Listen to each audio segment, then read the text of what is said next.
Stéphane Vaux, Flora Midi. Ici Matin.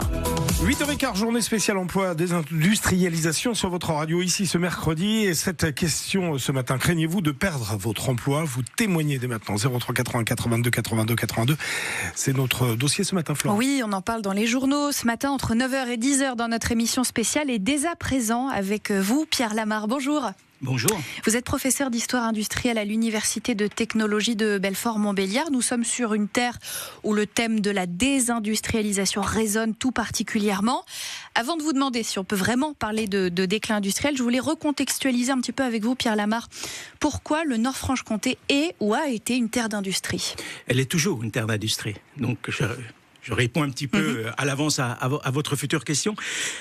Ça démarre fin 18e siècle dans le domaine de l'horlogerie avec les familles industrielles. Alors on parle déjà à l'époque de Peugeot, de Japy, mais Japy va révolutionner la fabrication des ébauches de montres en utilisant la machine-outil. Machine-outil, donc ça veut dire la main de l'ouvrier est dépossédée de son savoir-faire au profit de l'outil. Et les brevets qu'il va le déposer après la Révolution française va faire que l'industrie horlogère va être extrêmement concurrentielle, l'industrie horlogère extrêmement concurrentielle. Et pendant une vingtaine d'années, ce territoire d'industrie a dominé le marché des ébauches. Et c'est le début d'une grande histoire parce que quand on sait usiner des toutes petites pièces mécaniques, les spiraux, les roues dentées, etc., on va pouvoir faire tant d'autres choses. Et on va embrayer sur les casseroles, on va embrayer sur les machines à écrire, on va embrayer sur les moteurs thermiques. Et en même temps que la fortune Japy s'installe, l'excellence Japy s'installe, eh bien autour ces technologies vont diffuser. Des gens qui ont travaillé chez Japy vont créer leur propre entreprise d'horlogerie. Auguste Lépée passe chez Japy. Donc ensuite, il y a une deuxième phase qui est l'automobile. L'automobile, évidemment. Et donc, les Peugeot embrayent sur l'automobile dès la fin du 19e siècle et qui va consolider. Et une troisième phase, c'est le traité de Francfort. Le traité de Francfort, qu'est-ce que c'est? C'est un traité politique qui cède l'Alsace-Lorraine à l'Allemagne, sauf le territoire de Belfort. Et les Mulhousiens, les industriels mulhousiens, eh bien, ne veulent pas perdre le marché français, viennent s'installer, je pense à la SACM, Société Alsacienne de Construction Mécanique, qui s'installe là où est Alstom aujourd'hui, GE aujourd'hui, et ça va renforcer cette dynamique industrielle. On a eu le petit cours d'histoire. Maintenant qu'on a contextualisé Pierre Lamarre aujourd'hui, alors est-ce qu'on peut parler de désindustrialisation ici chez nous? Alors, il faut être très prudent avec ce concept de désindustrialisation. Oui, il y a une perte d'emploi.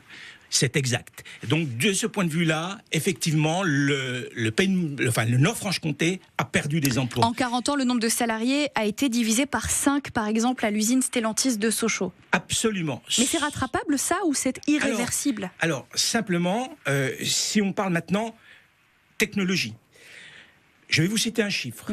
1975, le site de Sochaux emploie 40 000 personnes à Sochaux pour 400 000 véhicules à l'année, une capacité de production de 400 000 véhicules à l'année.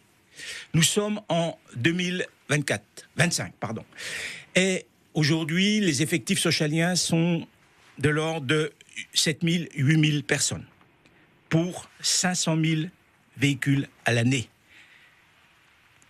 Voilà le choc. C'est un choc. La désindustrialisation, c'est aussi un choc technologique.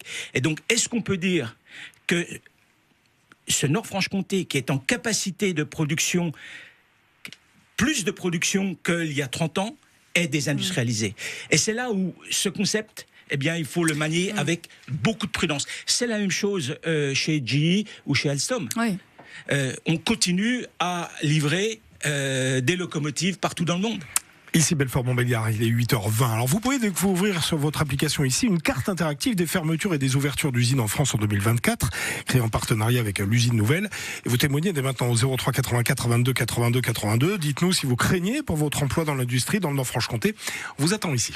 Est-ce que le marché de l'électrique, je me retourne vers vous, Pierre Lamarre, professeur d'histoire industrielle à l'Université de technologie de Belfort-Montbéliard, est-ce que le marché de l'électrique peut être l'avenir de l'industrie chez nous? On voit que ça peine à démarrer, en tout cas. Alors, c'est toute la sanction du marché.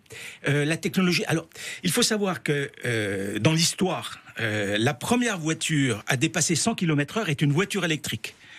Nous sommes fin 19e siècle. Et visiblement, il y a eu un échec de la voiture électrique pour des raisons d'infrastructure, etc., etc. La technologie existe depuis longtemps. C'est le marché qui n'arrive pas à se lancer. Mais pourquoi ? Alors pourquoi ? Peut-être que déjà dans l'imaginaire des usagers, il y a le problème de la dépendance à la longueur, la distance de la voiture électrique. Il faut recharger. Alors ce qui aujourd'hui, si vous faites 600 km avec une Tesla, il faudra vous arrêter. Mais vous faites 600 km, est-ce que vous arrêtez pas pour prendre pause déjeuner, pour faire aérer le chien ou les enfants qui sont dans la voiture? Et le temps de pause, il est égal. Donc il y a une espèce de réticence sur les longues distances. Je pense que la voiture électrique aujourd'hui est acceptée dans la mobilité urbaine sans aucun souci. Je pense aussi à l'hydrogène. On manque de commandes dans le Nord-Franche-Comté, dans les usines d'hydrogène. Je pense à McPhy par exemple, qui sont prêtes. Elles sont prêtes à produire, mais il n'y a pas de commande. Absolument. Mais le marché, c'est pas quelque chose qui se bouge sur un claquement de doigts. Il y a des résistances culturelles. L'hydrogène est encore aujourd'hui attaché à son danger. On l'utilise dans la mobilité plutôt lourde, plutôt les trains ou les camions. Mais il y a là aussi cette résistance culturelle des usagers à véritablement trouver cette nouvelle technologie comme la technologie de demain. Voilà, le marché et d'autres raisons plus économiques, bien évidemment, mais le marché, finalement, le marché fait passer de l'invention à l'innovation. Quand il y a innovation, c'est que le marché a accepté les usages. Et puis Stellantis qui traîne quelques casseroles aussi depuis plusieurs mois, à commencer par les rappels des moteurs PureTech. Ça ne renvoie pas une très bonne image de l'industrie de notre région. Absolument, ça n'aide pas. Merci beaucoup Pierre Lamarre d'être intervenu ce matin. Vous êtes professeur d'histoire industrielle à l'Université de technologie de Belfort-Montbéliard.